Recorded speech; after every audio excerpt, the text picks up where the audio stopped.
Peacemakers of Christo. இயேசுவில் அன்பார்ந்தவர்களே, எலியா செய்த 4வது அற்புதம் முதல் ராஜாக்கள் 17வது அதிகாரம் 1வது வசனம், 18வது அதிகாரம் 41 45 முடிய. அன்றைய காலத்தில் அரசு அதிகாரிகள், ராஜாக்கள், மந்திரிகள் மற்றும் அங்கிருந்த மக்கள் எல்லாரும் பயங்கர பாவத்தில், விக்கிரக ஆராதனையில் மூழ்கி போய் கிடக்கிறார்கள். விபச்சாரத்தில் மூழ்கி கிடக்கிறார்கள். பொறாமை எண்ணங்களிலே மூழ்கி கிடக்கிறார்கள். பணம் பணம் பணம் பணம் பணம் பணம்னு எல்லாம் ஓடிட்டு இருக்கிறான். அவன் வாழ்க்கையில ஏதாவது சம்பாதிக்கணும், யாராவது அடிக்கணும், பிடிக்கணும் என்று நிக்காமல் இன்றைய காலகட்டம் எப்படி ஓடிக்கொண்டே இருக்கிறதோ, ஒருத்தன் கூட நிக்கிறது இல்ல. மனைவிக்கு நேரம் கொடுக்க மாட்டான், கணவனுக்கு நேரம் கொடுக்க மாட்டா, பிள்ளைங்களுக்கு நேரம் கொடுக்கிற டைம் இல்ல, அண்ணன் தம்பிகளோட உறவாட டைம் இல்ல. அன்னைக்கெல்லாம் கல்யாணம் நடந்துச்சுன்னா, அன்னை வீட்டுல கல்யாணம்னா எல்லாரும் சேர்ந்து அட்லீஸ்ட் ஒரு 2 நாளைக்கு முன்னாடி போயிட்டு அங்கேயே இருந்து தங்கிட்டு, அப்புறம் கல்யாணம் முடிஞ்சு 2 நாள் இருந்து ஒரு வாரம் அந்த குடும்பம் அங்கதான் இருக்கு. எல்லா குடும்பமும் சேர்ந்து அங்கதான் கொண்டாடிட்டு இருக்கும். நல்லா கூட்டு சோறு போட்டுக்கிட்டு, நல்லா சாப்பிட்டுக்கிட்டு, எல்லா வேலைகளையும் செய்கிற குடும்பமாக இருந்தது. இன்னைக்கு மணமகனே நாளைக்கு கல்யாணம்டானா இன்னைக்கு வேலைக்கு போயிட்டு இருக்கிறான். நான் அதெல்லாம் யாரா பாத்துக்குவா? வேலையெல்லாம் யார் பாத்துக்குவா? எல்லாத்துக்கும் ஏஜென்ட்ஸ அப்பாயிண்ட் பண்ணிட்டேன். எல்லாமே அவங்க பாத்துக்குவாங்க. சோறுலேருந்து, டெக்கரேஷன்லேருந்து, பத்திரிக்கை வைக்கிறதுலேருந்து எல்லாத்துக்கும் அவங்க. எங்க அம்மா அப்பா ரெஸ்ட் எடுக்கட்டும், அவங்க சும்மா வீட்டில் ஏதாவது சாப்பிட்டுக்கிட்டு இருக்கட்டும் அப்படி என்று. ஒரு திருமணம் என்பது ஒரு கொண்டாட்டம், உறவு இல்லை. அங்க தெய்வ பிள்ளைகளே, நிஜமான உறவுகள் இல்லை. இன்னைக்கு கல்யாணம்னா என்ன செய்யறோம்? காலையில 10 மணிக்கு போயிட்டு பூசையில உட்காந்துட்டு சாப்பிட்டு, அப்பா போதுப்பா, நாளைக்கு ஆபீஸ் இருக்குதுப்பா, நாளைக்கு வேலை இருக்குதுப்பா, அது இருக்குதுப்பா, இது இருக்குப்பா, அப்படி சம்பாரிச்சு என்ன செய்ய போகிறோம்? வெறும் பணத்தையும் வெறும் தங்கத்தையும் செவுத்துல பீரோவில் வச்சுக்கிட்டு உட்கார்ந்துருக்க வேண்டியதுதான். வேற எதுவும் செய்ய போறதில்ல. தெய்வ பிள்ளைகளை, நமக்கு சோகமா இருக்கும்போது ஒருத்தனுக்கு போன் அடிச்சு கூட பேச நமக்கு ஆட்கள் இல்லாமல் போய் விடுவார்கள். உறவுகளை தேடுகிறவர்கள் இன்று இல்லை. ஒரு சில பேர் என்கிட்ட போன் அடிச்சாங்கன்னா 1 மணி நேரம் பேசுவாங்க. ஏனென்றால் அவர்களுக்கு போன் அடிச்சு பேச ஆட்கள் இல்லை, உறவுகள் இல்லை. உறவுகள் இருந்தாலும் நல்ல உறவுகள் இல்லை. இன்னைக்கு ஒன்னு சொன்னா அதை டபுளா ட்ரிபிளா அடுத்த நாள் இன்னொருத்தவங்கள்ட்ட சொல்லி அது பிரச்சனையாக உருவாகுகிறது. தெய்வ பிள்ளைகளே, அப்ப அன்றைய காலத்திலும் எலியா காலத்திலும் மனிதர்கள் மனிதர்களாக இல்லை, மிஷின்களாக ஓடிக்கொண்டிருந்தார்கள். கடவுளை மறந்து போனார்கள். அப்ப முக்கியமாக இருந்தது விவசாயம்தான். எலியா முழங்கால் படியிட்டு ஆண்டவர்கிட்ட மண்டிட்டு மன்றாடுகின்றார். ஆண்டவரே பாருமையா, இந்த பூமி கொடுக்கிறதையெல்லாம் எடுத்துக்கிட்டு அவன் அடங்காம இருக்கிறான். பூமியை கொஞ்ச நாள் நிப்பாட்டுங்க ஆண்டவரே என்றால், பூமியில வளர்ச்சி அடைவதற்கு எது தேவை? தண்ணீர் தேவை. ஆண்டவர் மழையை நிப்பாட்டினார். 3.5 வருடங்கள் மழை இல்ல, தண்ணி இல்ல, மாடு கண்ணு அது இது எல்லாம் செத்து போகுது. பஞ்சம் உருவாகுகிறது, பஞ்சம் உருவாகுகிறது. கடவுள் கோப ஆக்கினை கொண்டார். தெய்வ பிள்ளைகளை, அதே போல இன்னைக்கு உன் வாழ்க்கையில நீ ஓடிக்கிட்டே இருக்கிற, ஆண்டவர்கிட்ட மண்டியிடு, மண்டியிடு. இல்லைன்னா பஞ்சகாலம் வந்துடும், பஞ்சகாலம் வந்துடும். குடும்ப பிரார்த்தனை ரொம்ப முக்கியம். குடும்ப பிரார்த்தனை ஏதோ ஜெபமாலை சொன்னோம், இல்ல ஏதோ பைபிள் படிச்சோம் கிடையாது. ஆண்டவரை உணரணும். உன் உடலுக்குள்ளாய், உன் உள்ளத்திற்குள்ளாய், உன் மனதிற்குள்ளாய், உன்னுடைய ஆவிக்குள்ளாய் ஆண்டவரை உணரணும். அதுதான் தெய்வ பக்தி. தெய்வ பக்தி சும்மா வாயால பேசுறது தெய்வ பக்தி கிடையாது. தெய்வ பிள்ளைகளை எல்லாம் படிக்கிறது தெய்வ பக்தி கிடையாது. அதெல்லாம் நம்ம வாழ்க்கை ஃபுல்லா படிச்சுக்கிட்டு தான் இருக்கிறோம். கோயிலுக்கு போறோம், தினமும் சுவிசேஷம் படிக்கிறாங்க. அதை எத்தனை தடவை கேட்டிருப்போம். ஆனா கேட்டு இந்த காதுல வாங்கி இந்த காதுல விட்டுறோம். இடையில இறக்கணும், உள்ள இறக்கி அதை தியானிக்கணும். அந்த தியானத்துல ஆண்டவர் ஒரு தொழுநோயாளியை சுகமாக்கினார்னா அந்த ஆண்டவர் தொடுகையிலே அந்த ஆற்றல், தேவனுடைய ஆற்றல் அவனுக்குள்ளாய் செல்லுகிறது. அப்ப அந்த தேவனுடைய ஆற்றல் உனக்குள்ளாய் வரணும், உன்னையும் சுகமாக்கணும். இதுதான் கான்செப்டே. அதை விட்டுட்டு நம்ம எங்கெங்கயோ இங்கே இருந்து அங்க ஓடுவோம், அந்த கோயில இருந்து அந்த கோயிலுக்கு ஓடுவோம். அது முக்கியம் அல்ல. எந்த கோயிலுக்கு ஓடினாலும் உனக்குள்ளாய் ஆண்டவர் வரணும். ஏதோ தொட்டு கும்பிட்டு ஆண்டவர் வந்துட மாட்டார். தெய்வ பிள்ளைகளே, எனக்குள்ளாய் இறங்கணும். உன்னுடைய மனம் ஒன்றித்து, உன்னுடைய உள்ளம் ஒன்றித்து, உன்னுடைய உடல் ஒன்றித்து, உன்னுடைய ஆவி ஒன்றித்து ஆண்டவருக்குள்ளாய் செல்லணும். அப்ப நீ படைப்பாய் மாறுகிறாய், நீ படைக்கிறவனாக மாறுகிறாய். நீ படைப்பாய் மாறுகிறாய், நீ படைக்கிறவனாய் மாறுகிறாய். நீ இன்னைக்கு இதுவரைக்கும் நீ படைக்கவும் இல்ல, உன்னிலும் படைப்பு இல்ல, நீயும் படைக்கல. See, you should be created and you should become creator. அதுதான் நம்ம பக்தியா இருக்கணும். நான் I should be created, நான் உருவாக்கப்படணும். எப்படி உருவாக்கப்படணும்? என்னில் ஆண்டவர் வரணும். அப்புறம் ஆண்டவர் வந்துட்டார்னா நான் என்ன செய்யணும்? ஆசீர்வாதங்களை நான் உருவாக்குகிறேன். இன்னைக்கு பிரச்சனையே நீ பிடிச்சிட்டு இருக்கிற. இன்னைக்கு மழை பிரச்சனையா இருந்துச்சு, எலியா வேண்டினார், மழை பிரச்சனையா மாறிடுச்சு. அது வரைக்கும் அவனுக்கு பூமியில விளையிற விளைச்சலும் அவன் வச்சிருக்கிற குதிரையும் மாடுகளும் அவனுக்கு எண்ணிக்கையா இருந்துச்சு. ஆனால் கடைசியில அவர்கள் அனைவருக்கும் எது பிரச்சனையாக மாறியது? தண்ணீர் பிரச்சனையாக மாறியது. தெய்வ பிள்ளைகளே, அதனால நம்முடைய வாழ்க்கையில ஆண்டவர்ட்ட மன்றாடும் பொழுது என்ன நடக்கிறது? எலியா 3.5 வருடங்கள் கழித்து முகம் குப்புற விழுந்து அவர் வேண்டுகின்றார், ஆண்டவரே ஆண்டவரே ஆண்டவரே என்று. அப்ப வேண்டும் போது கடவுளுடைய ஆக்கினை குறையவே இல்லை, கோப ஆக்கினை குறையவே இல்லை.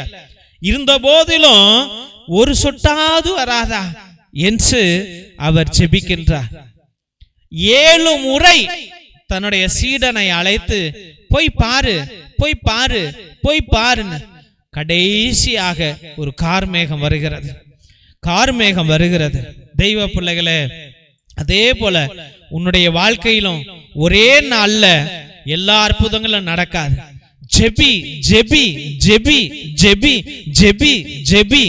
ஜெபிக்கும் போது ஆண்டவர் வல்லமையாக வருவார்.